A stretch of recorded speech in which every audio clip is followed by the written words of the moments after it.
चले ना। अब आइए देखिए, हम लोग साख नियंत्रण पढ़ रहे हैं, आरबीआई द्वारा किया जाता है क्रेडिट कंट्रोल। इसमें हम लोग मात्रात्मक साख नियंत्रण देख लिए थे, पहला वाला। दूसरा चयनात्मक या गुणात्मक साख नियंत्रण देख रहे हैं, है ना, क्वालिटेटिव क्रेडिट कंट्रोल।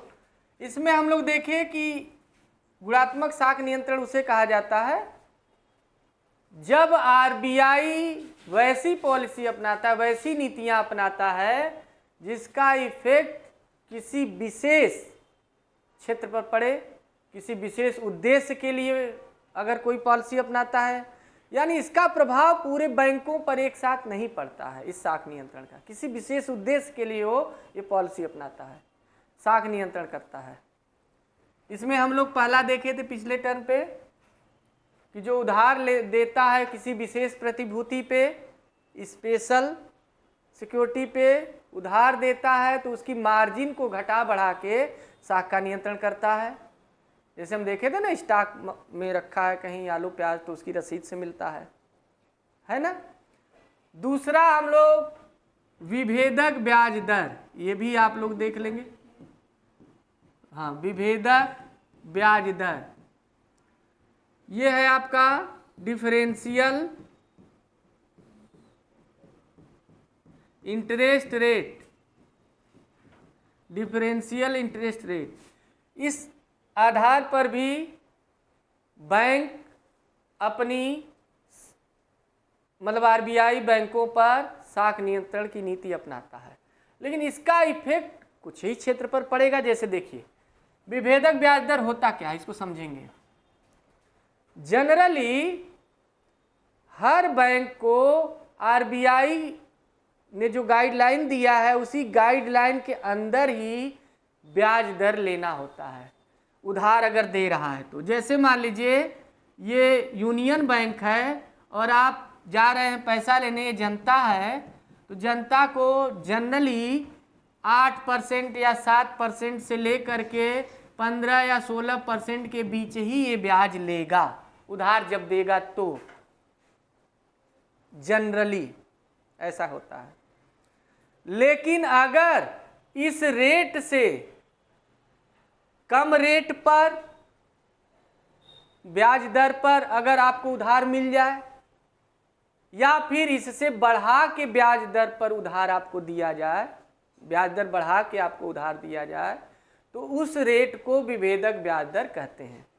यानी डिफरेंशियल इंटरेस्ट रेट उसे कहते हैं जो सामान्य इंटरेस्ट रेट से, कॉमन इंटरेस्ट रेट से अधिक या कम ब्याज दर पर उधार दिया जाता है। ये लागू कौन करता है? ये आरबीआई विभेदक ब्याज दर निर्धारित करता है, हर एक चीज के लिए अलग अलग।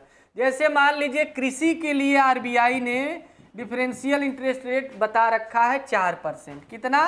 4%। इसका मतलब ये हुआ कि जब आप एग्रीकल्चर के लिए उधार लेंगे किसान क्रेडिट कार्ड के आधार पे, तो आप कितना ब्याज देना होगा? 4% ही। तो इस कॉमन रेट से तो कम हो गया। इसी प्रकार जब आरबीआई बता रखा है कि अगर जो लोग सट्टा खेलते हैं, सट्टे के लिए, क्योंकि ये अच्छी चीज़ तो है नहीं, तो उसके लिए हम उधार क्यों दें? तो कोशिश रहती है कि सट्टा न खेलें, इसलिए अच्छा जब खेलना ही चाह रहे हैं तो फिर बढ़ा के ब्याज दिया जाए। तो सट्टे के लिए कह देता है, मान लीजिए कि इनको 30% इंटरेस्ट रेट पर दीजिए। इसका मतलब क्या हुआ कि हाँ, मतलब वो उधार लेंगे तो उनको ब्याज ज़्यादा चुकाना पड़ेगा, फिर भी वो सट्टा में इतना खेलते हैं, जीतते हैं, इस वजह से लेते हैं। क्लियर? तो ये क्या है? ये सामान्य इंटरेस्ट रेट तो नहीं ना है, सामान्य ब्याज दर तो नहीं ना है, उसे बढ़ा के है या घटा के, तो इसी को विभेदक ब्याज दर कहा जाता है। ठीक है, ये जो पॉलिसी अपनाता है, क्या सारे पूरे मार्केट पे इसका इफेक्ट पड़ा? नहीं। देखिए एग्रीकल्चर जो खेती कर रहे हैं उस पर इसका इफेक्ट पड़ा, हर, इसीलिए इसे गुणात्मक साख नियंत्रण कहा जाता है। तीसरा है हम लोगों का अगला, याद रखिएगा, ऋणों पर प्रतिबंध। आरबीआई का गुणात्मक साख नियंत्रण यानी क्वालिटी क्रेडिट कंट्रोल में ऋणों पर प्रतिबंध अगला है।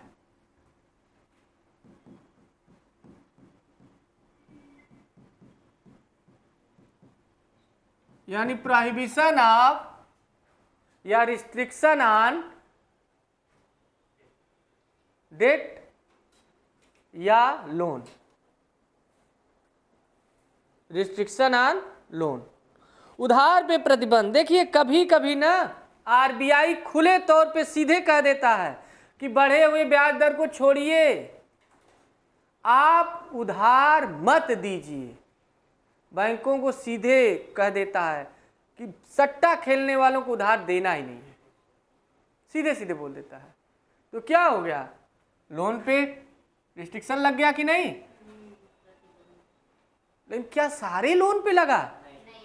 किसी भी स्पेशल पर्पज के लिए लगा होगा।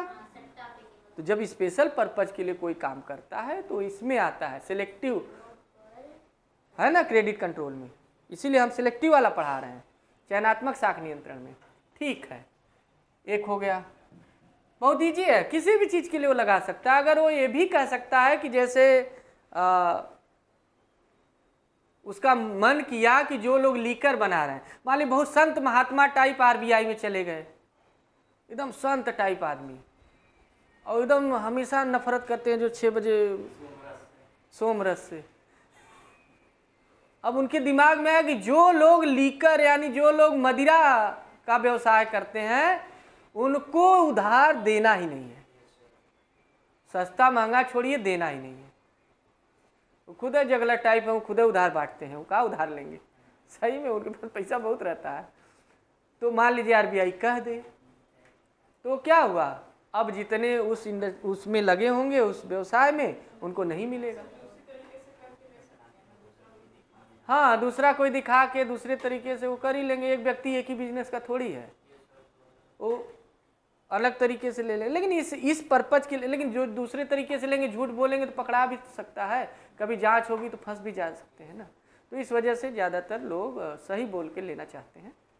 वो तो अलग तरीका है, हमारा काम सही पढ़ाना, सही सिखाना है। अब तरीका भले दूसरा अपना लीजिए आप लोग। ठीक है, तो ऋणों पर कंट्रोल हुआ कि नहीं? उधार देने पे रोक लग गई। कल हम बोले थे कि आपको साख की राशनिंग पढ़ाएंगे। क्या पढ़ाएंगे? साख की राशनिंग, राशनिंग ऑफ क्रेडिट। एक चीज आप बताइए, चैप्टर जब हम शुरू किए उसके बाद बीच में बोले हम कि साख का मतलब आप लोग समझ पाते हैं? साख का मतलब समझ पाते हैं? उधार को ही साख कहते हैं, उधार देने को। साख नियंत्रण यानी क्रेडिट कंट्रोल जो हम लोग पढ़ रहे हैं वो क्या है? उधार देने पे कंट्रोल कर रहा है। और एक बार और बताया थे कि क्रेडिट क्रिएशन कौन करता है, साख सृजन कौन करता है? बैंक, व्यापारिक, वही कर पाता है। तो यानी वही तो उधार पे उधार देता रहता है। ओ, ये वाला साख होता है ब्रांच, ये साख है। ये कह रहा है कि जो उधार दे रहे हैं आप उसकी राशनिंग कर दीजिए, यानी रेशियो में बांट दीजिए, रेशियो में, अनुपात में। जैसे हम आपको 100 रुपए, जैसे आरबीआई बोला कि आपके पास कुल 100 रुपए है, किसके पास? बैंकों के पास, कमर्शियल बैंक, व्यापारिक बैंक के पास, यूनियन बैंक के पास 100 रुपए है। तो ये कह रहा है कि देखिए इसमें से 40% पैसा आप इंडस्ट्री पे लगाएंगे, किस पे? मतलब उनको उधार देंगे। 30% पैसा किसको देंगे? बोलिए। इंडस्ट्री के अलावा घरेलू जैसे सामाजिक लोगों को देंगे, जैसे ऐसे कमजोर वर्ग को, जैसे किसी को शादी के लिए चाहिए, किसी और काम के लिए चाहिए, यानी पब्लिक को देंगे, जनता को। किसको? पब्लिक को। और 20% कह दिया किसको देंगे?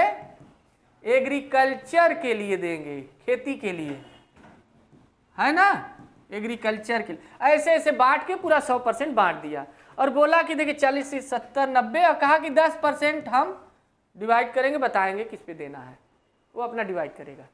तो इस तरह बांट दिया कि नहीं, पूरा परसेंटेज किस पे किसको देना है। और इतना ही नहीं, ये इंडस्ट्री जैसे बांटता ना तो 40% में भी वो बांट देता है। आपको पता चलना चाहिए कि ये इंडस्ट्री में भी अलग अलग बांट देता है। वो कहता है कि देखिए चीनी उद्योग के लिए आप 10% दीजिए, कपड़ा उद्योग जो होते हैं क्लॉथ इंडस्ट्री उनके लिए 15% दीजिए, ऐसे ऐसे बांट दिया। सीमेंट के लिए 10% दीजिए, यानी इस 40 में भी बांट दिया और 5% दीजिए, ऐसे बांट दिया। समझ पा रहे हैं, ऐसे भी करता है। मान लीजिए इंडस्ट्री के लिए हम बोले, पता चला खाली बस मसाला तेल अडानी को बांट दिया, तेल बेच के बताइए इतना अमीर होगा। हमारे यहाँ कहावत है, पढ़े फारसी बेचे तेल, यह देखो किस्मत का खेल, किस्मत का खेल का तेल बेच के अमीर हो गए। आइए देखिए, तो ये आपका क्या है, राशनिंग है क्रेडिट की। यानी सीधा सा एक लाइन में समझिए, जो उधार आपको देना है आरबीआई निर्धारित कर दिया कि इतना इतना रेशियो बांट दिया कि इतना रेशियो आपके पास जितना पैसा है उसका इतना रेशियो इनको देना है, इतना हाँ, ये नहीं कि अब जैसे मान लीजिए कि एग्रीकल्चर के लिए है 20%, और ये लोग आए कम है लोग उधार लेने, समझिए तो पैसा बचा रहा है इसका 15%, नहीं उधार बांट पाया तो ये नहीं कि उठा के इनको दे देगा, नहीं देगा, पड़ा रहेगा। जो नियम बना है वो बना है। क्लियर? ऐसा क्यों करता है आरबीआई? क्योंकि फाइनेंशियल हम बताए ना, समावेशी वित्त की बात चल रही है इस समय, इंक्लूसिव फाइनेंस की बात चल रही है, समावेशी वित्त की। मतलब वित्त मतलब पैसा, पैसा सबको मिलना चाहिए, खाली उठा के नीरव मोदी को नहीं देना है, सबको देना है। समझ पा रहे हैं? इसलिए अब निचले स्तर को जिसको जरूरत है वहां भी पहुंचना चाहिए। समावेशी विकास जो होता है, इंक्लूसिव ग्रोथ, समावेशी विकास की बात क्यों आ रही? समावेशी विकास उसे कहते हैं, इसमें समझिए वही अर्थ छिपा है, सबका साथ सबका विकास, यानी सबका विकास। समावेशी विकास मतलब उस निचले स्तर तक भी विकास पहुंचे। अगर निचले स्तर तक विकास पहुंच रहा है तब समावेशी विकास कहा जाता है। हम विकास डेवलपमेंट के लिए कोई पॉलिसी ले आए, वो पॉलिसी सिर्फ अपर लोगों के तक ही रह गई, नीचे डाउन लेवल पे जो है बॉटम पे है वहां तक पहुंचा ही नहीं, तो इसका मतलब निचले स्तर तक विकास नहीं पहुंचा, तो समावेशी विकास नहीं है। एकदम निचले स्तर तक पहुंचे विकास, वहां दिखे कि हाँ वहां भी काम हुआ है ना, उन लोगों को भी लाभ मिल रहा है उस पॉलिसी का, तो उसको कहते हैं समावेशी विकास। तो वैसे ही समावेशी वित्त की भी बात आती है, इंक्लूसिव फाइनेंस, है ना। समावेशी वित्त सब जब आएगा तो मतलब पैसा जो है, धन जो है, मनी जो है, ये हर जगह सबको पहुंचे। लगभग जो गरीब तबका है, निम्न स्तर के लोग हैं, वहां तक जिसको जरूरत है उसको भी पैसा मिले। ऐसा ना हो कि वो लोग ले लिए, वो जब जाए तो वो वापस लौट के आए बैंक से। हाँ, क्या वो ब्याज नहीं देगा? वो तो पहले चुकाएगा, समय पूरा होने से पहले चुका देगा, है कि नहीं? ठीक है, तो ये साख की राशनिंग समझ में आई? ठीक है। अगला है, एक कंट्रोल और करता है, साख की सीमा निर्धारित कर देता है।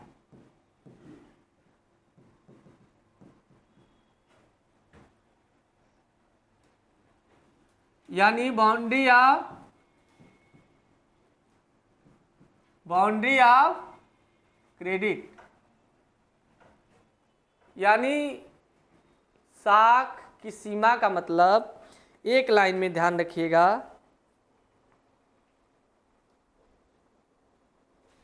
ये कहता है आरबीआई अन्य बैंकों से कि आप जो बैंक हैं, कमर्शियल बैंक, व्यापारिक बैंक, कि आप उससे अधिक, व्यापारिक बैंक मतलब यूनियन बैंक, स्टेट बैंक, ये सब, वो कहता है कि आप इससे अधिक सीमा तक उधार नहीं दे सकते, है ना। वो बांट देता है, कहता है कि देखिए आप इससे ज़्यादा उधार नहीं दे सकते। जैसे वो कहेगा कि आप किसी उद्योग को, जैसे वो कहा कि इंडस्ट्री को, ध्यान से देखिएगा, आप किसी इंडस्ट्री को अगर उधार दे रहे हैं तो आपके पास जितना पैसा आ रहा है उसका 46% से ज़्यादा इंडस्ट्री पे खर्च नहीं करना है हर हाल में, भले आपका पैसा बचा रहे। ये बता दिया, सीमा निर्धारित कर दिया। मतलब उनके पास जितना पैसा आएगा उसमें से 46% तक ही वो उधार इंडस्ट्री पे दे पाएंगे। इंडस्ट्री जिनके पास है चाहिए, उससे नहीं, वो लोग उधार लेने आएंगे तो ये कहेगा कि देखिए रिस्ट्रिक्शन है हमारे ऊपर, इससे ज़्यादा हम नहीं दे पाएंगे, पूरा पैसा हमारा जो एक्स्ट्रा जो बचा है वो दूसरे क्षेत्र में, प्राइमरी सेक्टर में जाएगा। ये तो सेकेंडरी सेक्टर है ना, प्राइमरी सेक्टर में जाएगा, कुछ उसमें से टर्शियरी सेक्टर में जाएगा। प्राइमरी, सेकेंडरी और टर्शियरी सेक्टर समझते हैं? प्राथमिक, द्वितीयक, तृतीयक क्षेत्र हम बताएंगे। प्राथमिक क्षेत्र वह क्षेत्र होता है जहाँ पहली बार कोई वस्तु उत्पादित होती है, जैसे एग्रीकल्चर, धान गेहूँ जो कृषि वगैरह हो रहा है वो प्राथमिक क्षेत्र है। खनिज क्या है? प्राथमिक क्षेत्र है। मछली पालन, मुर्गी पालन, पशु पालन, सब, मधुमक्खी पालन प्राथमिक। द्वितीयक में उद्योग वगैरह आ जाते हैं और तृतीयक में सेवा आ जाती है। 3 सेक्टर हैं, कभी हम पढ़ाएंगे, सेक्टर क्लियर कर देंगे। तो ठीक है, ये बता दिया कि आप इस सेक्टर में इतना ही लगाएंगे, द्वितीयक सेक्टर में 46% से ज़्यादा नहीं करना है ना। ऐसे ऐसे बता दें, बहुत ईजी है। छठा देखिए, एक ये नैतिक अनुनय भी करता है। अनुनय मतलब प्रार्थना, अनुनय, विनय, नैतिक अनुनय करता है। अभी काहे घबरा रहे हैं, बैठिए, कभी यूपीएससी में अंतरिक्ष से लेके आएगा हिंदी, अंतरिक्ष से लेके आता है ऐसा हिंदी कि मतलब तो क्वेश्चन वहाँ नहीं कर पाएंगे हिंदी का कारण, इसलिए हिंदी भी जानिए, का 2 क्वेश्चन हिंदी के कारण छूट जाता है। तो नैतिक अनुनय मतलब मॉरल अनुनय करता है, आपसे प्रार्थना करता है। हाँ, मॉरल प्रे करेगा। प्रार्थना का मतलब ही ना सीधे सीधे कहेगा कि देखिए, उनसे प्रार्थना करेगा कि आप इस कार्य के लिए कोशिश करिए कि उधार न देना पड़े। किस कार्य के लिए? किसी भी एक विशेष काम के लिए बता देगा, क्योंकि 1949 के समय हाथ जोड़ा था सारे बैंकों से। हम बता दें आरबीआई कब हाथ जोड़ा है, बता दे रहे हैं। कौन था उस समय आरबीआई का गवर्नर? हम तो बोले थे कि जब आरबीआई की स्थापना हुई थी तो गवर्नर थे ओसबोर्न स्मिथ, अंग्रेजों का जमाना था तो वही थे पहले गवर्नर। तो इस समय कौन? के षणमुखम शेट्टी थे, वो तो वित्त मंत्री रहे होंगे। अच्छा, सीडी देशमुख थे, सीडी उडी देखते थे क्या पहले? तो सीडी देशमुख इस समय रहे, ये बहुत तगड़े हाथ जोड़े, ये कहे देखिए बैंक भाई लोग, आप लोग सट्टा खेलने वालों के लिए उधार नहीं देंगे। क्यों कहे? क्योंकि 1949 में आप याद करिए डिवैल्यूएशन किया गया था मनी का, मुद्रा का अवमूल्यन किया गया था। मुद्रा का अवमूल्यन 3 बार हो चुका है। कितनी बार? 3 बार अब तक। पहली बार 1949 में ही हुआ था मुद्रा का अवमूल्यन, डिवैल्यूएशन ऑफ मनी 1949 में ही हुआ था, डिवैल्यूएशन ऑफ मनी, मुद्रा का अवमूल्यन। अवमूल्यन मतलब मुद्रा, हमारी जो मुद्रा है उसका दाम घटा देना। अंतर्राष्ट्रीय स्तर पे बताए थे एक समय, याद करिए कि कभी पढ़ाएंगे कि हमारी मुद्रा का अपने देश के लिए भी एक अलग मूल्य है और बाहर के लिए भी अलग मूल्य होता है। तो अवमूल्यन और अधिमूल्यन जो किया जाता है, डिवैल्यूएशन और इवैल्यूएशन मनी का, वो बाह्य मूल्य के लिए किया जाता है। चीनी अगर 40 रुपये किलो मिल रही है तो इसका दाम घटाने से हमारी मुद्रा का दाम नहीं घटेगा, अपने लिए 40 रुपये किलो मिलेगी। लेकिन ये बाह्य मूल्य घट जाता है। मतलब 1 रुपये में 80 रुपये में $1 मिल रहा है, हमारी मुद्रा का मूल्य घट गया, इसका मतलब 80 रुपये में $1 में अब 90 रुपये मिलेगा। सस्ता हो गया रुपया। क्या हो गया? महंगा हो जाएगा तो वही $1 में 50 रुपये मिलेगा। हाँ, महंगा हो जाएगा तो $1 50 रुपये मुँह बना के जाएंगे और 65 मिलल, महंगा है। सस्ता हो जाए, ई वैल्यू यही होता है, अवमूल्यन में घट जाता है। तो ये अभी हम कभी पढ़ाएंगे, ये क्लियर कर देंगे अवमूल्यन और अधिमूल्यन कभी एकदम अच्छे से। लेकिन यहाँ बस यह ध्यान रखिए कि हाथ जोड़ा था और कहा था कि सट्टा खेलने वालों को आप नहीं देंगे, पूरे बैंक वालों ने नहीं दिया है ना उस समय, क्योंकि वस्तु की जो कीमत थी, अवमूल्यन क्यों किया गया था? हमारे यहाँ वस्तु की कीमत बहुत ज़्यादा घट गई थी, मुद्रा बहुत हो गया था मार्केट में, इसीलिए अवमूल्यन किया गया था, है ना।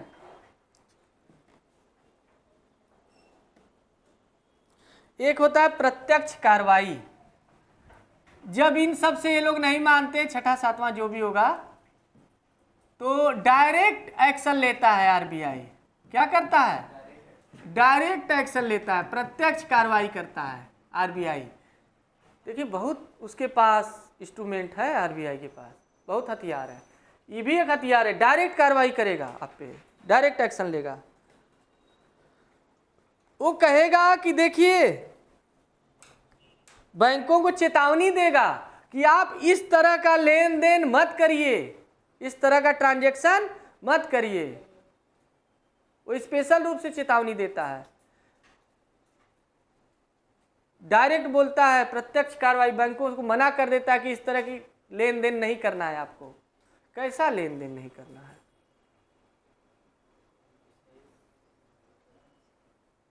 कैसा लेन देन? जैसे कैसा रोक लगा सकता है, कुछ तो बताइए सोच के। जैसे हाँ, ये भी कह सकता है कि ओवरड्राफ्ट मत दीजिए, बिना सिक्योरिटी लिए उधार मत दीजिए, लगा सकता है ना। जैसे ही नीरव मोदी भागे होंगे, अच्छा नीरव मोदी पैसा लेके तुरंत भागे तो दौड़ा के पकड़ लेना चाहिए था, ऐसे नहीं भागते लोग, ले लेते हैं चले जाते हैं, बाद में जब नहीं चुकाए तो लोगों को लगा होगा कि आए नहीं, तो जब चेकिंग हुई होगी तो पता चला होगा कि इंडिया में है या नहीं है, तो डिक्लेयर हुआ होगा कि वो तो भाग। ऐसा थोड़ी पैसा लेते एकदम भाग रहे दौड़ी दौड़ी, पीछे से कोई पकड़ ले उनका पैर, कहाँ भाग रहे हो, ऐसे नहीं होता है ना। तो वो प्रत्यक्ष कार्रवाई का मतलब है कि बिना देखिए, वो कहेगा देखिए भाई, बिना सिक्योरिटी लिए आप लेन देन मत करिए। या ये भी कह सकता है, जो आप उधार दे रहे हैं, प्याज का स्टॉक या आलू का स्टॉक, लहसुन का स्टॉक, गेहूं का स्टॉक दिखा दिखा के लोग ले रहे हैं रसीद पे, मत दीजिए, बंद करिए, कह सकता है ना। तो डायरेक्ट एक्शन भी लेता है, और ऐसा एक्शन किसी विशेष बैंक को भी दे सकता है, सबको नहीं, किसी एक बैंक को कहेगा कि तुमको ये नहीं करना है, तुम्हें ये काम नहीं करना है ना। आइए एक बहुत बड़ा काम बताने जा रहे हैं, जो आरबीआई का सबसे कम बड़ा काम है, बहुत बड़ा नहीं है, सबसे बड़ा काम तो बैंकों का बैंक है, ये सब बताए थे। ये देखिए, ये नाम सुने नहीं होंगे, सुन लीजिए, क्या लिखे हैं, पढ़िए। समाशोधन गृह का कार्य, गृह मतलब घर, समाशोधन मतलब क्लियर करना, शोधित करना, तो क्लियरिंग हाउस, एक्ट ऑफ या फंक्शन ऑफ क्लियरिंग हाउस या वर्क ऑफ क्लियरिंग हाउस, कर लेंगे ना।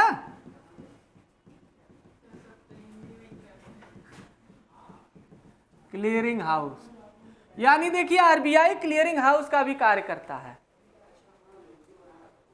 समाशोधन गृह ये है क्या, समझिए, एक लाइन में समझिएगा, बहुत इंपॉर्टेंट है, चल रहे समझाने।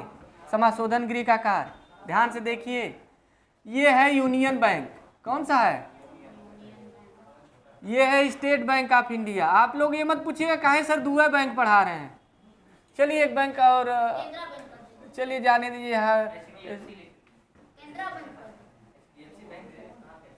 नहीं, हम तो नहीं जानते थे कि ये बता दिए, तो चलिए ADFC भी लिख देते हैं, housing development finance corporation. Canara bank बोल रहे थे तो। केनरा अभी जिंदा है? हाँ, अभी जिंदा तो है। ठीक मर जाएगा तो मेरा पैसा चला जाएगा फिर उसमें। केनरा बैंक, भाई है, ये ले लेते हैं। ठीक, ध्यान से समझिएगा, यहां से भी आप पैसा, आपका अकाउंट है यहाँ पे ना, और यहाँ पे भी अकाउंट किसी का हो सकता है, बैंक है तो अकाउंट होगा ही। आप देखिएगा, और ये है RBI। कौन है RBI? जानते हैं आप लोग? RBI में किसका अकाउंट है? किसी का नहीं है सर, किसी का नहीं है। इन सब का है, हाँ, हम लोगों का है। इन सब का अकाउंट इसमें है, लेकिन हम लोगों का नहीं है, हम लोगों का इसमें है। अच्छा, इतना पता है कि इन सब का अकाउंट इसमें है, तब ठीक है। आइए देखिए, यहीं पे तो कहानी यही क्लियर हो गया। आप ये मान लीजिए है घोरपड़े, अरे यार, मेरा नाम नहीं लेना चाहिए था, घोरपड़े मेरा नाम। घोरपड़े को चेक मिला, अरे सीधी- ध्यान समझिएगा, घोरपड़े को चेक मिला, केनरा बैंक ने दिया। घोरपड़े मेरा एकदम- घोरपड़े का चेक जो है, जैसे घोरपड़े हैं उनको चेक मिला, और वो चेक केनरा बैंक के नाम से है। किस बैंक के? लिखा है ऊपर चेक पे, केनरा बैंक, 1500 रुपए। कितना? 1500 रुपए। लेकिन ये घोरपड़े जहां रहते हैं, अभी हम तुम्हारा भी नाम लिख देंगे, ये जहां रहते हैं घोरपड़े, उनके पास यूनियन बैंक नजदीक है। ये अपना 1500 रुपया वाला चेक लेके आए, यूनियन बैंक में भजा लिए। नियम तो ये है कि घोरपड़े को दिए थे आरती चेक, लेकिन इनका खाता क्योंकि केनरा बैंक में है तो इनको चेक बुक मिला था, तो ये चेक काट के घोरपड़े को दे दी थी। तो नियम तो ये है कि घोरपड़े जाके केनरा में भजा ले, अपना 1500 रुपया ले लें, चेक दे करके पैसा ले लें। लेकिन ये पहुंच गए यूनियन बैंक में, तो यूनियन बैंक भी ले लिया। क्या किया? ले लिया, क्योंकि धारक पर पेई है, ऐसा पेई है कि जो होल्डर है उसे मिल जाएगा। तो ये इसमें जमा किए, इनको 1500 रुपए यूनियन बैंक दे दिया। अब सोचिए आप ही, आरती का खाता है केनरा में, घोरपड़े को लेना चाहिए केनरा से जाके ना, तो आरती के खाता में तो पैसा बचे रह गया। सोच के बताइए, और दे दिया। ये पैसा ही बना भी तो कर सकता था, हम कहें दे, हमारा है का, लेकिन नहीं दे देगा। RBI इसमें का काटेगा, उसको दे देगा। ध्यान से देखिए, 1500 रुपया इसको मिल गया घोरपड़े को, लेकिन आपको बता दें चेक अपने पास रखा है ना, अभी काम क्या करेगा? ये चेक जो है RBI को भेज देगा। RBI क्या करेगा? इसका अकाउंट तो है ना RBI में, RBI क्या करेगा कि इनके अकाउंट से काट के पैसा, इनका भी अकाउंट RBI के पास है, इनके अकाउंट से 1500 रुपया माइनस कर देगा, और इनके अकाउंट में 1500 बराबर हो गई कि नहीं? बात हो गई ना बराबर। देना इनको था, नहीं गए, लेकिन तो हम लोग कहीं भी ले लेते हैं। हम आपको पढ़ाएंगे, चेक दो तरह के होते हैं।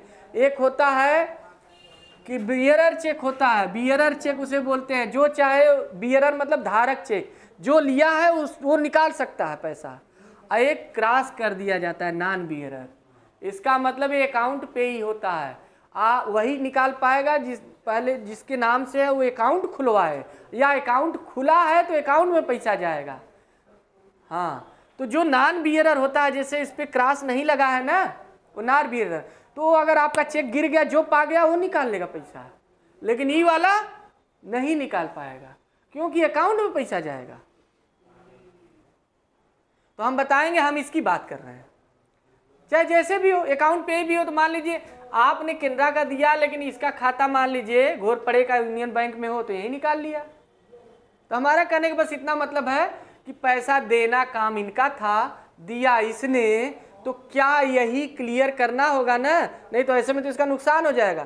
तो RBI क्या किया? इनके खाते से 1500 माइनस कर दिया, इनके खाते में ऐड कर दिया, क्योंकि इसका खाता RBI के पास है ना। तो क्लियरिंग हाउस क्या होता है? समाशोधन गृह का कार्य RBI करता है। ध्यान सुनिएगा, हम आंसर बता रहे हैं। क्लियरिंग हाउस होता क्या है? समाशोधन गृह। आरबीआई समाशोधन गृह का कार्य करता है, यानी क्लियरिंग हाउस का। ये करता क्या है कि इसके पास सारे बैंकों का खाता है, तो जिसके नाम से जितना पैसा कोई दिया है दूसरे बैंक ने और जिसके नाम से था उसके नाम ये माइनस कर देता है जिसका देना चाहिए था, और जिसने दे दिया है उसके नाम ऐड कर देता है, तो अपने आप इसके पास पैसा जितना इसका माइनस हुआ था बराबर हो जाता है। तो ये करता कौन है? आरबीआई। तो आरबीआई समाशोधन गृह का इस तरह क्या है कि कुछ करना नहीं पड़ता, अर्ची पर्ची लेने देने आने जाने की जरूरत, इनको भी कहीं जाने की जरूरत नहीं। यहाँ नहीं जाएंगे दौड़े दौड़े केनरा बैंक में कि यही देखा घोर पड़े दे के गई ना पैसा हमारा, नहीं जाना पड़ेगा, यहीं से बैठे बिठाए काम हो गया। तो क्लियरिंग हाउस के कारण ही जितने बैंक यहाँ बैठे हैं खोले हैं वो सारे बैंक, वो सभी बैंक अपने लेन देन को आपस में समायोजित करवा लेते हैं, एडजस्ट करवा लेते हैं। अगर ऐसे ही समझिए आप, मान लीजिए हो सकता है कभी इसने चेक काटा हो, है ना, इसने चेक काटा हो और वो व्यक्ति जाके इसमें निकाल ले 1500 रुपया या 5000 का मान लीजिए इसने काटा था लेकिन निकाल लिया इसमें, तो इसके अकाउंट से पैसा गया ना, इसका तो बैंक खाली हुआ ना, देना इसको था।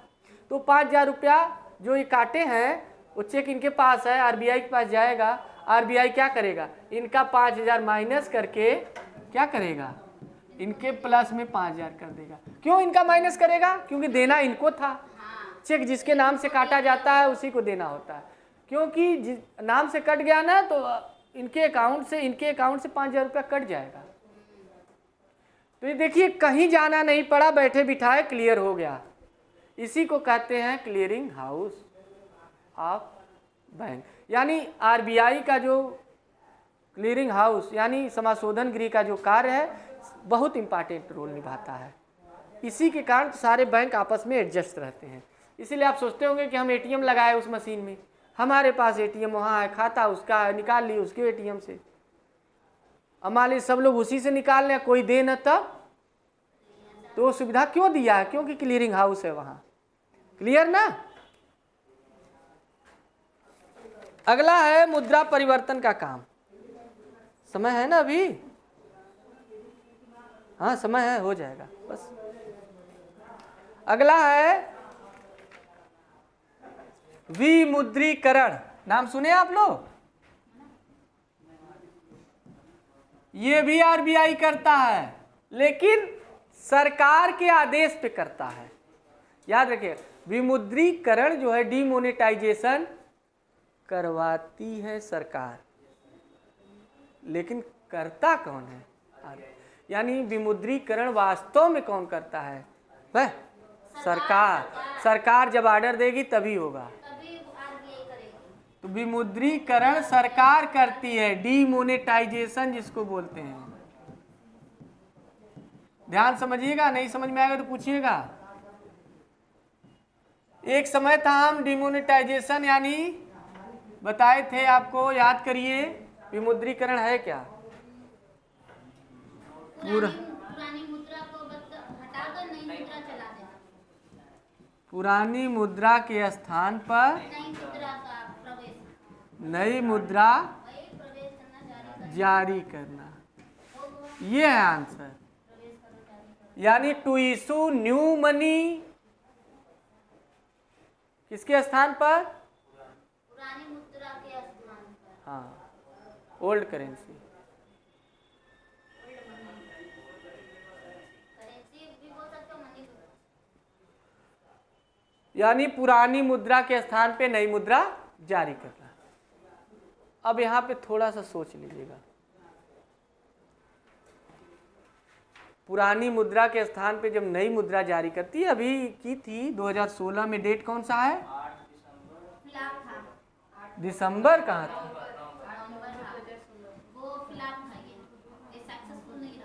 हाँ, सक्सेसफुल नहीं हुआ, मुद्रा तो बदल गई लेकिन जिस पर्पज से बदला गया था वो पर्पज पूरा नहीं हुआ। लेकिन विमुद्रीकरण जो किया गया 2016 में, पुरानी मुद्रा के स्थान पे नई मुद्रा जारी की गई तो किस किस नोट का किया गया था? 2000 सिर्फ दो नोटों का। 2000 का और 500 का। नहीं, 2000 2000 तो था ही नहीं। 2001 नया आया। आया ना, लेकिन किया किसका गया था? 500 और 1000 के नोटों। 500 का नोट बंद किया गया और 1000 का नोट बंद किया गया। यही दोनों नोट बंद किए गए। फिर से सुनिए, ये दोनों नोट बंद करके नई नोट जारी की गई। लेकिन नई नोट जब जारी हुई तो 1000 की नहीं जारी हुई, चाहे जिसकी जारी करे। हाँ, और बड़ी नोट आ गई, और 200 की नोट हुआ नहीं करती थी, लेकिन 200 की भी आ गई। जारी हो गई। तो देखिए, क्वेश्चन ये पूछता है आपसे कि विमुद्रीकरण का मतलब क्या है। तो वहाँ ऑप्शन में ये भी रहता है, हम बताए थे ना कि नोटबंदी, एक ऑप्शन ये रहता है। दूसरा रहता है पुरानी मुद्रा के स्थान पर नई मुद्रा जारी करना। तीसरा ऑप्शन रहता है मुद्रा को छिपा देना। हाँ, क्या कर रहे हैं? मार देते हैं, तुक्का मारने वाले सी किए रहते हैं वहाँ। तो इसमें से कौन? कुछ लोग तो देखिए पढ़ाने के बाद भी नोटबंदी करके आए थे, पढ़ाने के बाद भी, क्योंकि हम बताए थे कि विमुद्रीकरण के लिए पुरानी मुद्रा के स्थान पे नई मुद्रा इशू करते हैं, न्यू करेंसी। हालांकि उसके लिए पहले मनी को क्लोज करना पड़ता है, नोट बंद करना पड़ता है। लेकिन नोटबंदी नहीं है विमुद्रीकरण। नोटबंदी हो जाएगा तो इंसान फिर लेन देन कैसे करेगा? ये है विमुद्रीकरण, है ना। वहां सोचे नोटवा तो बंद हुआ था, और क्या हुआ था? बहसों करेंगे। हाँ, ऐसे ट्रेनिंग में चढ़ेंगे। हाँ, नोटबंदी तो है, पहले नोटवा बंद करेंगे तब तो नहीं जारी करेंगे। ये बताइए, आप ही बताइए। नहीं बताइए, बिना बंद किए जारी कर देंगे? बताइए पहले, सही बंद करेंगे कि नहीं? बंद नहीं करेंगे, पुरानी की चलती रहेगी, नई की भी जारी कर देंगे। तो बहस भी करेंगे, लेकिन ये पूरी प्रक्रिया नहीं है। पूरी प्रक्रिया में ठीक है, नोट बंद भी होगा और जारी भी होगा, दोनों होगा ना, खाली बंदा होगा। मतलब बारात अगर कहीं जा रही है तो खाली बारात पहुंच जाएगी, खानो खाएगी, खाली पहुंच के चली जाएगी, बस बारात आ गई, खाना भी खाएगी, तब पूरी प्रक्रिया। और पूरी प्रक्रिया सिर्फ खाना नहीं, सदियों होगा, तब प्रक्रिया पूरी हुई ना। खाली खा लिए बस हो गया बारात। ठीक है, तो कहने का मतलब पुरानी मुद्रा के स्थान पे नई मुद्रा जारी। ऐसा सरकार क्यों करती है बताइए? ये सरकार क्यों करती है? ऑप्शन दीजिए भाई, ये सरकार क्यों करती है? विमुद्रीकरण क्यों करती है? पता है, जब मनी की बहुत ज्यादा वो हो जाता है, काला धन जब इकट्ठा हो जाता है, हाँ, जब नोट रखे रखे एकदम करिया पड़ जाता है। काला धन जब बहुत ज्यादा हो जाता है सर, देखिए, पहले तो मार्केट में जो नकली नोट आ गए हैं, उसको हटा देना है। नकली नोट हटाने का सबसे अच्छा तरीका है, क्योंकि बाहरी देश, चाइना हुए, कुछ देश दूसरे देश की अर्थव्यवस्था को कमज़ोर करने के लिए नकली नोट जारी करते रहते हैं, और ऐसा करने से फ़ायदा भी रहता है। ऐसे कागज़ छापेंगे आप तो कागज़ का ही मूल्य मिलेगा। नोट छापेंगे तो 1000 का नोट आप 200 रुपये में बेच देंगे, 200 रुपया मिल गया। और लालच में जो 1000 वाला लिया सोच रहा है 1000 चला देंगे तो 1000 का हो जाएगा हमारा। तो नोट भी बेचा जाता है। 5500 का नोट एक गड्डी दे देगा, कह देगा 50,000 है, हो गया, और आपको 10,000 में बेच दिया। अब वो बताइए, कागज छाप के 10,000 कमा लिया, अब आप उसको चला के फिर 40,000 का मुनाफा कमाइए, 50,000 में हो गया ना। 10,000 दिए थे, वो उतरा पहले, फिर 40,000 मुनाफा मिला। तो लेकिन इससे हुआ क्या? वो असली करेंसी नहीं है, हमारे देश को बाहर से आके बर्बाद कर रहा है।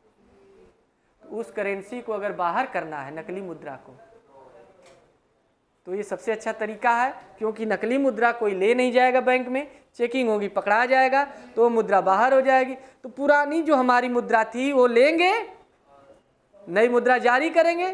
तो मार्केट में जैसे मान लीजिए पुरानी मुद्रा 100 रुपए की है और नकली नोट 20 रुपए का है। कुल कितना है मार्केट में इस समय दिख रहा है रुपया?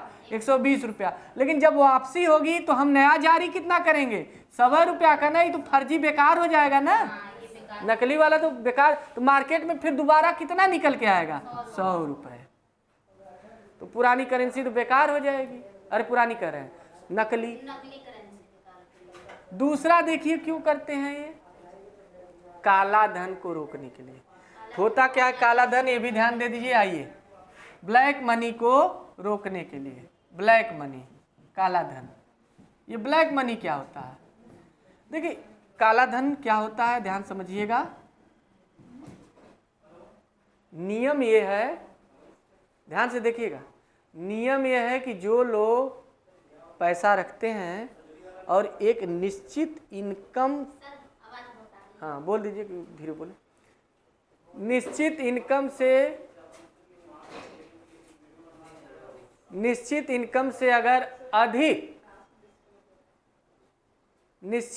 से अगर अधिक इनकम हो रही है उनको तो टैक्स दें।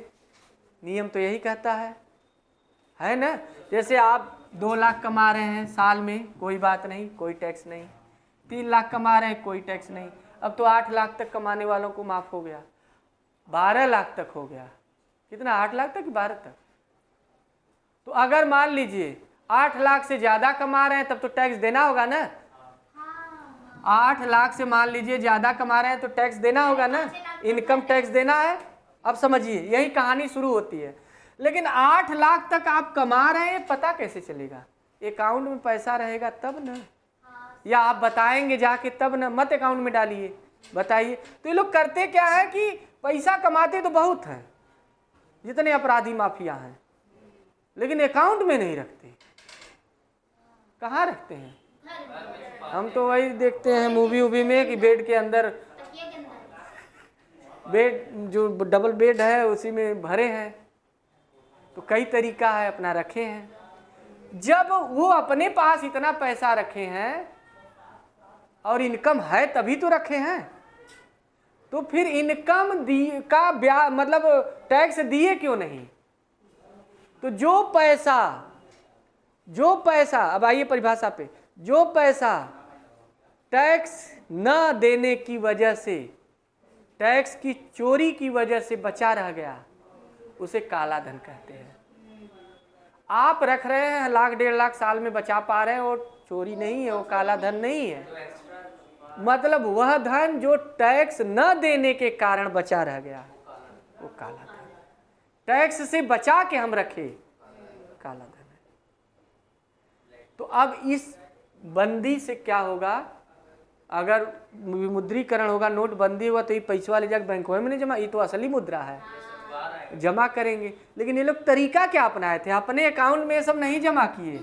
जैसे मान लीजिए एक तो जगलर सिंह है, कौन है? जगलर सिंह। इनके पास है, मान लेते हैं 20 लाख रहने दी, 20 करोड़ रुपए मान लीजिए है। बहुत कम बता रहे हैं, बहुत ज़्यादा पैसा है, 20 करोड़ रुपए है। ये किए क्या कि अपने अकाउंट में 1 रुपया नहीं डाले, 1 रुपया नहीं, वो अकाउंट वैसे ही है। ये दूसरे को लालच दे दे के कि आप अपने अकाउंट में 2 लाख डाल दीजिए, आप 3 लाख डाल दीजिए, आप 5 लाख डाल दीजिए, क्योंकि इनके आगे पीछे लोग घूमते फिरते भी रहते हैं। तो सबके अकाउंट में अलग अलग डलवा दिए, और इससे क्या हुआ? इनके अकाउंट में पहुंचा ही नहीं, सरकार को पता ही नहीं चला और फ्लॉप हो गया। और सब लोग लालच में कि हमें 10,000 मिलेगा, 20,000 मिलेगा, अपने अपने अकाउंट में डाल दिए। जो जनधन खाता था, ये वो खाता था, जो गरीब बेचारे थे, सबके खाते में चला गया। बाद में ही निकलवा लेंगे उससे असली नोट, यह जाएंगे निकाल के लिया कि उनको दे देंगे, और 10,000 इनको मिल जाएगा। तो सर अपने लाभ के चक्कर में जनता ही इस योजना को फ्लॉप कर दी।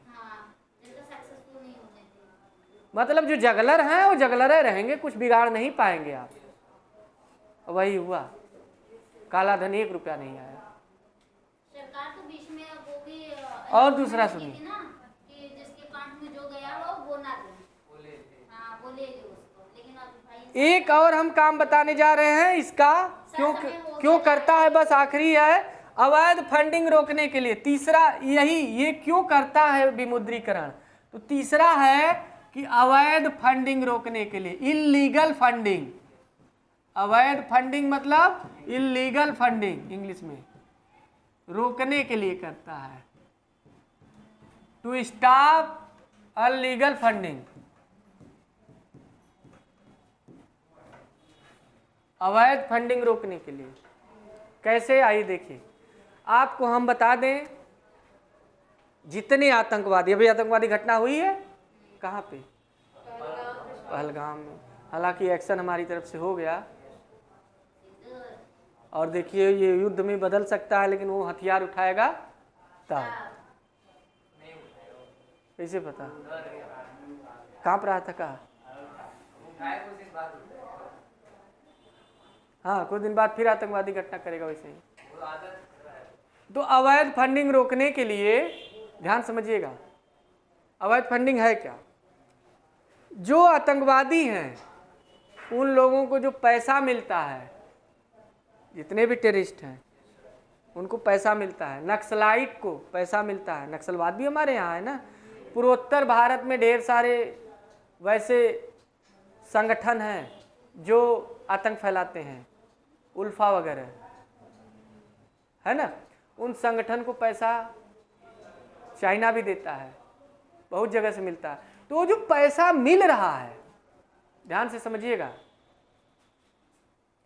वो बैंक के थ्रू नहीं आता, अकाउंट के थ्रू नहीं आता, वो कैश आता है, और वो कैश ही रखते हैं हमेशा।